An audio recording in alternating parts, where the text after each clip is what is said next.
Muy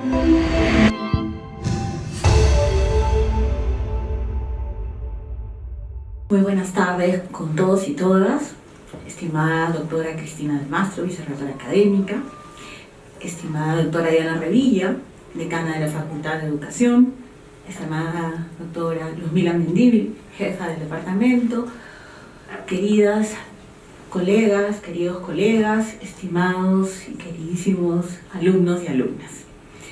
Ante todo, quiero agradecerles a cada uno de ustedes por acompañarnos en esta tarde tan especial en que nos volvemos a encontrar presencialmente para la lección inaugural de la Facultad de Educación. Me siento muy honrada por esta gran responsabilidad que me han encargado y por ello quiero agradecer muy especialmente a nuestra decana, la doctora Diana Revilla, por la confianza depositada. La educación en tiempos de crisis es un tema con múltiples aristas. Por un lado, por la complejidad de lo que implica el fenómeno educativo. Y por otro, por las características y hechos que están marcando el presente para que lo denominemos tiempos de crisis.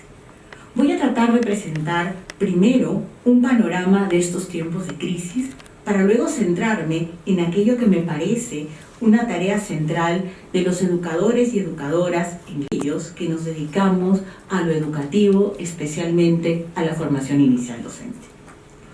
Un punto importante es de qué hablamos cuando consideramos que vivimos en tiempos de crisis. Y justamente porque parece que entre la doctora Revilla y yo hubiera habido un acuerdo, no, pero no lo hubo, créanme. A la luz de las nuevas tecnologías, le pregunté a ChatGPT ¿qué es una crisis? La respuesta fue: una crisis se puede definir como un momento de gran dificultad o peligro que puede afectar a individuos, organizaciones, comunidades o incluso países enteros. Efectivamente, muchos sentimos que atravesamos una gran crisis marcada por momentos de peligro. Pero yo le incluiría algo que no dijo el chat: la incertidumbre. La incertidumbre es también parte de los tiempos de crisis. Evidentemente, si decimos crisis en el Perú, de inmediato empiezan a venir algunas ideas. Crisis política, crisis económica, crisis climática por las lluvias y los huaicos, el último ciclón Yaku y el temor al fenómeno del Niño, crisis de seguridad por la delincuencia, crisis por violencia de género y crisis sanitaria. Parece que una gran suma de problemáticas nos envuelve como país. Si bien reconozco la gravedad de la situación que atravesamos, es necesario también reconocer la dimensión internacional de la crisis. Por un lado, la guerra en Ucrania despierta el temor de que escale en una nueva gran guerra. Como en muchos casos, las guerras se dan producto de las decisiones o, entre comillas, errores de cálculo de quienes tienen el poder. Pero las consecuencias recaen sobre la población, sin que ésta tenga necesariamente claridad de las razones por las que llegaron al conflicto. Es la gente común quien sufre la violencia y la muerte en carne propia. Los conflictos armados son parte de nuestra experiencia histórica como seres humanos y generalmente nos aproximamos a ellos enfocándonos en las batallas y en las negociaciones políticas. Pero invisibilizamos que la guerra tiene otro rostro, el rostro de las violaciones y vejaciones contra las niñas y las mujeres, el rostro oculto de la guerra que el siglo XX en los estudios de Casanova han quedado claro. Nos preocupa también el crecimiento de los partidos políticos de ultraderecha, especialmente en Europa. Figuras como Marianne Le Pen en Francia, Orbán en Hungría, movimientos como Alternative für Deutschland en Alemania, enarbolan discursos nacionalistas y anti-inmigración, que se materializan en agresiones físicas y a través de las redes sociales. Las guerras civiles o internacionales, los gobiernos autoritarios y la pobreza extrema traen como consecuencia oleadas de refugiados e inmigrantes que buscan en otras naciones mejores oportunidades. Sin embargo, su búsqueda se encuentra con discursos de odio y xenofobia que van tratando de ganar adeptos precisamente en la población más joven. Es imposible omitir la preocupación por los derechos de las mujeres, especialmente en países como Afganistán, donde desde la llegada al poder de los talibanes en agosto del 2021, las mujeres han visto reducidos sus derechos, siendo restringidas sus posibilidades de educación y sus libertades fundamentales, y más bien han sido víctimas de múltiples abusos. Y si miramos el escenario político latinoamericano, el populismo, ya sea de derecha o izquierda, está ganando terreno con sus promesas de instaurar orden con mano dura y atender a las poblaciones más vulnerables, entre comillas. Todos estos casos que he mencionado brevemente dan cuenta de que vivimos en un mundo en el que los derechos humanos se violan día a día. Pese a que la comunidad internacional, después de la Segunda Guerra Mundial, se comprometió a defenderlos. El conflicto, además, aparece como una constante en estos tiempos de crisis. Desde la educación, una respuesta es la preocupación por el desarrollo de competencias ciudadanas o para una cultura democrática. Según la Unión Europea, estas competencias implican conocimientos, habilidades, actitudes y valores que se movilizan en la búsqueda del diálogo intercultural, el compromiso contra la desigualdad estructural, la búsqueda de la justicia, la preocupación por los grupos marginados, la sostenibilidad, la defensa de los derechos humanos, el respeto al Estado de Derecho y abordar los conflictos, entre otras. La relevancia que se da a estas competencias involucra no solo políticas curriculares de educación básica, sino también de educación superior, y especialmente la formación inicial y continua de los docentes y las docentes. Esto último porque se entiende que para promover el desarrollo de competencias democráticas es indispensable que el profesorado las haya logrado. Desde la academia, cada vez más adquiere relevancia la línea de investigación sobre el desarrollo de estas competencias. La preocupación por una cultura democrática en la formación escolar, en la formación del profesorado y en la educación superior produce cada día más artículos, libros y plantean una serie de debates. Ahora bien, si nos enfocamos ahora en nuestro país, las palabras crisis y educación nos llevan casi directamente a la crisis sanitaria. La sociedad peruana se ha visto duramente golpeada por la COVID-19. El impacto de la pandemia en el sector educativo es incuestionable. Según el Minedu, en su cifra oficial, ellos calculan que más de 124.500 estudiantes interrumpieron por completo su vínculo con la escuela en el año 2021. La limitación del aprendizaje presencial ha implicado, sin duda, un gran desafío que no todas las instituciones educativas, ni todos los y las estudiantes de los distintos niveles han afrontado en condiciones similares. Por el contrario, la pandemia y la virtualidad han expuesto las desigualdades existentes en el acceso a la tecnología, en los recursos educativos. Al mismo tiempo, han mostrado y hemos sido testigos de la capacidad de resiliencia y adaptación que los educadores, los estudiantes, las familias y las instituciones han demostrado durante la crisis sanitaria. Y cuando sentimos que la pandemia cede, una nueva crisis aqueja el sistema educativo en su conjunto. Pues las reformas que se habían venido implementando parecen haber iniciado un retroceso. Los cambios en la conformación del Consejo Directivo de SUNEDU, las modificaciones en la carrera pública magisterial, las intenciones de modificar el currículo para incorporar un curso como educación cívica en un currículo organizado por competencias, nos generan a todos los involucrados en el sector mucha preocupación. Además, políticamente, el país también viene atravesando una crisis que se inició, podríamos decir, en 2017, pero creo yo en realidad que deberíamos rastrear sus causas en las 2 últimas décadas del siglo pasado. Según el reporte de la Defensoría del Pueblo del 15 de febrero de este año, y cito, el conflicto vinculado a la crisis política registra 60 muertes entre diciembre, enero y febrero, producto de enfrentamientos entre civiles, policías y militares y bloqueo de carreteras.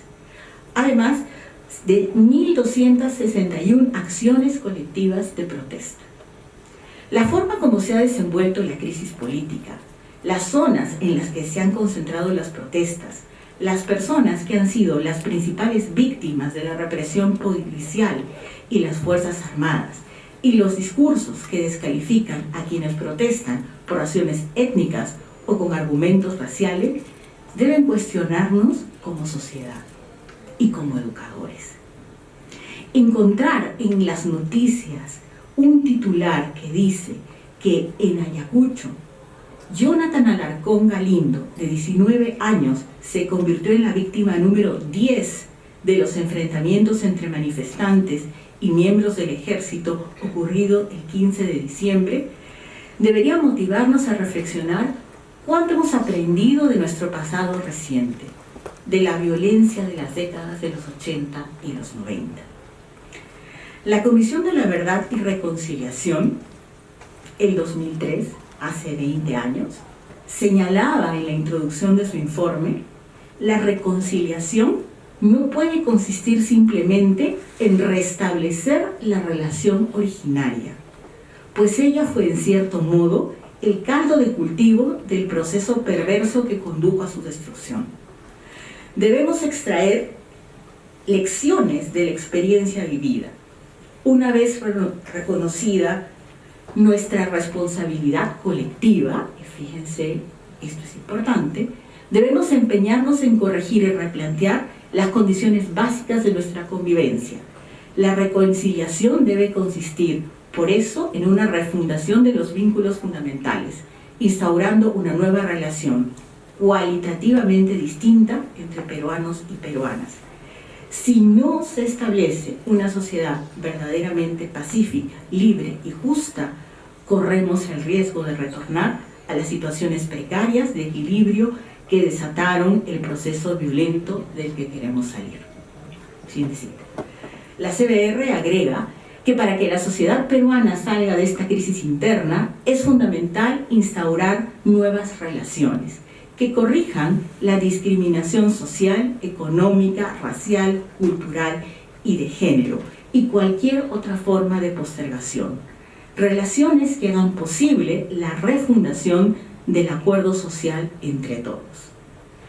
Ese proceso de reconciliación involucra una serie de acciones del Estado, pero también a la sociedad civil y al sector educación. Justamente, uno de los sectores que tiene mayor importancia para la CBR en promover la comprensión de ese pasado reciente y también ahora en entender el presente y para la construcción del futuro es educación. Necesitamos abordar el tema desde la política pública, desde la academia, en las aulas universitarias y escolares y evidentemente desde la formación inicial docente. Recordemos que en los 80 y los 90, ser natural de una región del sur o centro andino, ser joven y especialmente hombre y quechua hablante, te ponía en una situación de vulnerabilidad, pues fácilmente podía ser identificado injustamente con senderista. De la misma manera, en los últimos meses, peruanos y peruanas de esas mismas regiones han sido calificados con tales criterios sin mayor evidencia. Al igual que en las décadas del 80 y el 90, ese tipo de acusaciones refleja un problema serio de discriminación. Como sociedad, compartimos una preocupación porque las nuevas generaciones conozcan lo vivido durante el conflicto armado interno. Los medios de comunicación ponen en evidencia que los y las jóvenes no son capaces de reconocer el rostro de Abimael Guzmán, mucho menos el de Eleni Parraguirre o el de Edith Laos. Pero, por otro lado, incorporar sus rostros en un libro de texto parece una acción sumamente peligrosa para sus autores y editores, porque casi de inmediato se considera propaganda senderista. Así, congresistas y políticos interpelan constantemente a las autoridades del sector educación por la narrativa que presentan los textos escolares, especialmente cuando se pone en evidencia que desde el Estado se cometieron violaciones de los derechos humanos. Tanto lo que se dice como lo que se omite desatan controversia. En el fondo, una de nuestras más fuertes crisis es esa disputa por construir una memoria oficial, que se difunda precisamente a través del sistema educativo. Esta narrativa, además, permitiría construir héroes y podría dar importantes réditos políticos. En el centro de todas estas disputas por la memoria, indiscutiblemente está la escuela. Están las universidades y los centros de formación inicial docente, pues son los y las docentes que deben abordar el tema en una sociedad enfrentada que parece no terminar de entender qué le pasó, por qué le ocurrió, cuáles fueron sus consecuencias y qué se debería transformar para que no vuelva a repetirse, como pedía la CBR. Cuestionamos como sociedad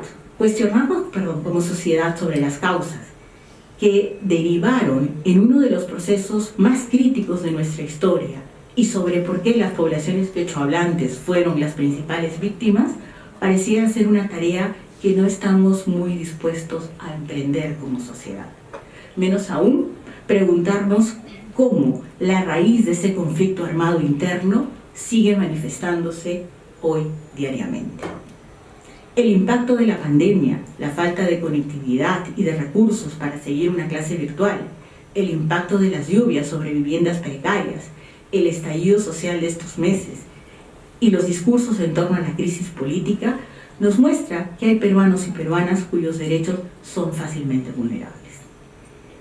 En consecuencia, deberíamos reflexionar si estos hechos evidencian que no hemos prestado la debida atención a las recomendaciones que señalaba la CBR hace 20 años, que ya nos advertía sobre la necesidad de refundar nuestros vínculos entre peruanos y peruanas. Pareciera que la crisis política, más bien, lo que ha hecho ha sido agudizar los conflictos entre nosotros, llegando a niveles de polarización extrema en los que definitivamente no nos escuchamos. Es más, si analizamos los discursos tanto de políticos como de los medios de comunicación y las redes sociales, nos hemos convertido en antagonistas que consideramos al que no piensa como nosotros en un enemigo que debe ser destruido, como diría Muffe. En este escenario bipolar, entre buenos y malos, normalizamos la violencia y normalizamos el conflicto, y a la vez deshumanizamos al otro, a quien consideramos no humano. Esa deshumanización del otro es sumamente peligrosa porque nos lleva a restarle valor a esta vida. Precisamente la deshumanización era parte de la estrategia central aplicada en los campos de concentración de la Alemania nazi. Rapar cabezas, marcar con un número, vestir a todos y todas con un traje a rayas era una forma de eliminar la individualidad. Cada persona fallecida era un número más o un número menos, dependiendo cómo lo vean. No era un ser humano como todos nosotros. No se recordaba que era un ser humano que amaba, lloraba, reía, sufría y disfrutaba. Así, en este escenario polarizado, la educación se convierte también en un espacio de disputa entre estos antagonistas que aspiran a que la escuela o las instituciones de educación superior transmitan un discurso acorde a sus propios intereses y creencias.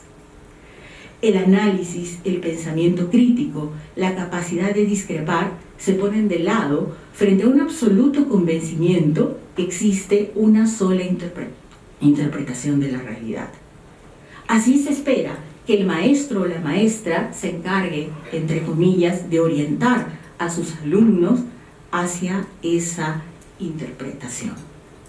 De esta manera, nos alejamos de esa capacidad crítica y reflexiva que es central en la formación inicial del profesorado.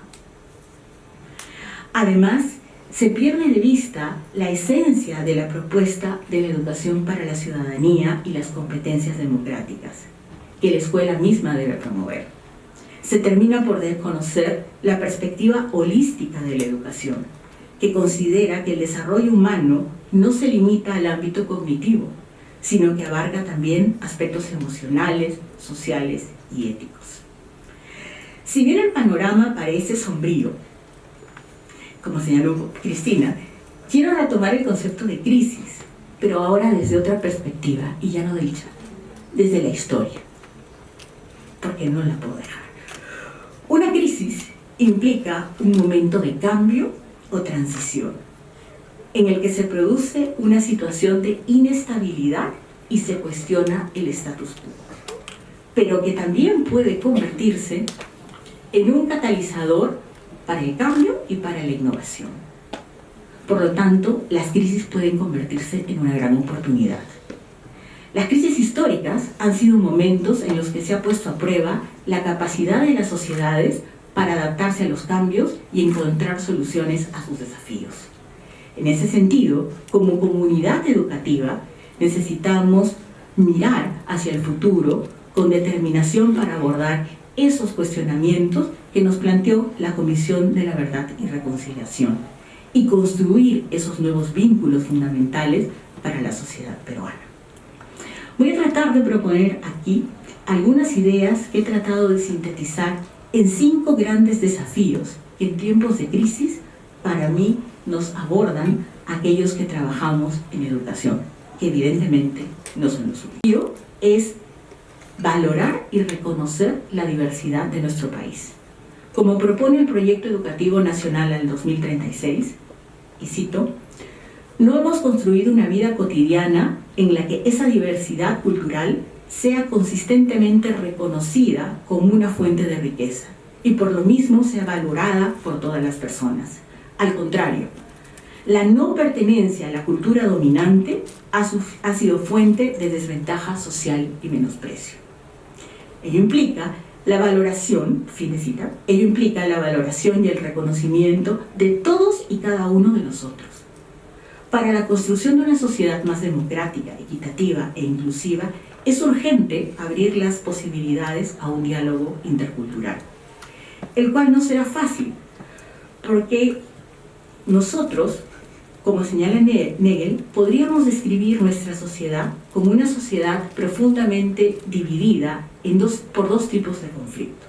Por un lado, el conflicto por el reconocimiento de la representación política y la redistribución de las riquezas, y por otro, por el reconocimiento identitario de un grupo étnico que busca ser reconocido con un papel importante. En una sociedad con un conflicto étnico, el diálogo intercultural implica una comprensión profunda de las condiciones sociales y políticas que hace que ese otro se sienta discriminado. A su vez, nos obliga al respeto de esa identidad colectiva. La tarea para la escuela y la sociedad no es fácil. Por ello es necesario que desde la formación inicial docente nos preguntemos cómo formamos un maestro o una maestra que sea capaz de involucrarse en el desarrollo de este diálogo intercultural. Un segundo desafío es pensar cómo abordamos el aprendizaje de los derechos humanos. Como indica Tibbits, un modelo que predomina es educar sobre los derechos humanos, enfocándose en enunciarlos y en entenderlos como derechos individuales. En esta perspectiva, si bien se puede hablar de diversidad e igualdad, no necesariamente se promueve el análisis de la propia sociedad y de las estructuras de poder para determinar qué tan comprometidas están en la defensa y el respeto de los derechos humanos. Menos aún se compromete con el cambio social. El vínculo entre los derechos humanos, el cambio social y el movimiento social parece ser un punto crítico en el tema educativo.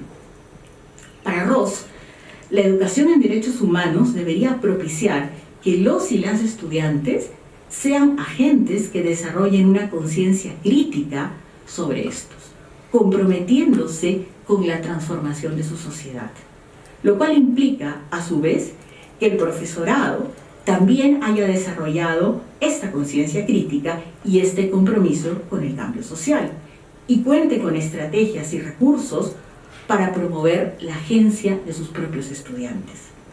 Sin embargo, como indica Baja y el propio Ross, esta opción desafía las estructuras de la escuela tradicional y muchas veces por eso es tan difícil de concretar.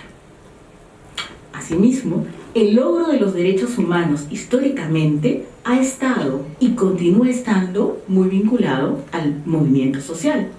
Sin embargo, en la escuela, los movimientos sociales se tratan principalmente con una perspectiva histórica, priorizando el logro final, como por ejemplo la jornada laboral de las 8 horas diarias, el voto a la mujer. Pero ¿qué pasó detrás? ¿Cómo se llegó a esa situación? ¿Cómo se cambió el orden establecido? Son los movimientos sociales del pasado los que han dejado esos frutos que hoy día nosotros cosechamos. Pero les prestamos poca atención y muchas veces obviamos los movimientos sociales contemporáneos, que son los que están generando los cambios. Como señalan Skinner y Bromley, los movimientos sociales actuales tienen un problema. Desafían al Estado-nación y cuestionan el Estado.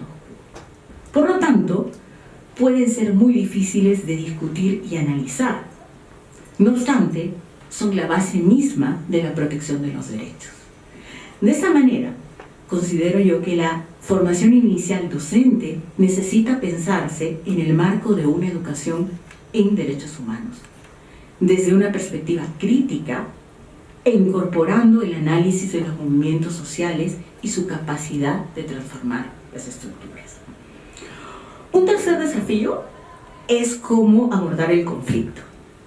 Si bien nos gustaría que el conflicto no se diese, el conflicto es parte de nuestra realidad. De acuerdo con Muffe, la formación de identidades colectivas basadas en un nosotros frente a los otros genera el peligro de la confrontación entre antagonistas y de ampliar conflicto. Esta diferencia entre nosotros y los otros implica también una construcción de una representación del otro que se emplea para explicar sus acciones y para terminar de entenderlo como un enemigo. Aprender a construir espacios de diálogo y negociación en los que se reconozca al otro como opositor y no como enemigo es una de las tareas pendientes. Ello implica el reconocimiento de nuestros propios intereses, de nuestros propios rasgos y también los del otro. El proceso de pasar de enemigo irreconciliable a opositores que compiten y negocian en un espacio genera muchas preguntas porque no sabemos cómo lograrlo desde la educación con claridad aún, como bien señala Bárbara Christoph en un reciente artículo. Sin duda, en ese proceso sí hemos identificado que hay habilidades interpersonales y competencias emocionales que contribuyen a la resolución de conflictos. Pero lo que es más difícil es el reconocimiento y la valoración del otro. El cuarto desafío es justamente el enfoque de equidad de género. De acuerdo con la Defensoría del Pueblo, solo en enero de este año, 180 mujeres adultas y 292 niñas y adolescentes fueron reportadas desaparecidas. Ocurrieron 16 feminicidios, 4 muertes violentas y 5 intentos de acabar con vida de mujeres. Si vamos al conflicto armado interno, durante esta época, la violación sexual fue sistemática y masiva, tal como reporta la Comisión de la Verdad. Balbuena señala, el conflicto armado se instala en un contexto de autoritarismo, violencia contra la mujer, discriminación y exclusión. Es decir, a las desigualdades étnicas y sociales estructurales, se suma también la desigualdad de género. A partir de esta realidad, resulta indispensable trabajar el enfoque de la equidad de género para propiciar una transformación desde la raíz. La equidad de género aspira a promover la igualdad de derechos y oportunidades entre hombres y mujeres para su desarrollo pleno.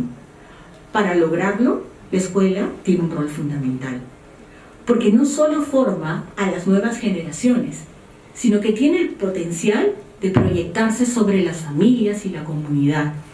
Y en esta perspectiva de lo que el proyecto educativo nacional llamó la sociedad educadora, los y las docentes tenemos una gran misión. Sin embargo, educar en equidad de género se ha convertido en un tema controversial, porque algunos colectivos han manipulado y desvirtuado su verdadero sentido. Si revisamos el currículo para la educación básica, el enfoque de igualdad de género se entiende como educar en el respeto mutuo y contribuir a abordar la problemática de la violencia de género que lamentablemente nos marca. A su vez, cuestiona el hecho de entender que ciertos roles son propios de las mujeres y otros de los varones. Por ejemplo, que las tareas domésticas son esencialmente femeninas y las carreras de ciencias masculinas, cosa que es completamente equivocada. De esta manera, este cuarto desafío es preparar maestros y maestras que comprendan plenamente esta problemática, que sepan cómo promover el desarrollo de la equidad de género y sobre todo que se sientan seguros frente a esta labor. Y el quinto y último desafío es abordar nuestra historia reciente. Los y las jóvenes necesitan espacios en los que puedan analizar las causas del conflicto armado interno, las razones por las que las víctimas se concentraron en ciertas regiones del país, la respuesta política y de los gobernantes ante la violencia subversiva, los diversos casos como Lucanamarca o Apumarca y sus implicancias, las consecuencias para el país de la violencia y muy especialmente para la población. El trabajo con los testimonios de las víctimas, con las historias de sus propias familias y comunidades, nos puede ayudar a desnormalizar la violencia y a darle un sentido más humano al conflicto. Nuestra aproximación a este pasado reciente debe promover que los y las estudiantes problematicen el pasado y lo vinculen con la configuración del presente para pensar posibilidades de transformar aquello que aún nos cuestiona. Ahora bien, si reconocemos las dificultades que abordar la historia reciente implica, no solo en nuestro país, sino en muchos otros contextos, estamos obligados nuevamente a trabajar ese aspecto en la formación inicial docente. Necesitamos que los futuros maestros y maestras conozcan la historia reciente y cuenten con herramientas pedagógicas para abordarla en las aulas. No para contar qué pasó, sino para analizar lo ocurrido. Ya para cerrar, ya no quiero cansarlos más, quiero retomar la idea que proponía líneas arriba. Los tiempos de crisis son tiempos de cambio, de transformación, que nos desafían. Está en nosotros acoger esos desafíos, pensarlos y plantear propuestas para que las nuevas generaciones puedan construir y crecer en una sociedad más equitativa y justa. He propuesto aquí 5 desafíos que me interpelan, no con la intención de plantear certezas, sino de abrir la reflexión, con la esperanza que la reflexión derive en alternativas de transformación. Soy una convencida de la capacidad de la educación de transformar la realidad. Confío en los maestros del presente, en las maestras del presente y sobre todo en ustedes, los maestros y maestras del futuro. Hoy nuestros alumnos y alumnas y su gran capacidad de analizar críticamente su entorno para proponer un mejor futuro. Por eso espero que cuando se cumplan 20 años más de la entrega del informe de la Comisión de la Verdad y Reconciliación, la escuela y esta sociedad educadora hayan logrado convertir la indiferencia, la marginación y la discriminación en problemas del pasado y nunca más del presente. Gracias.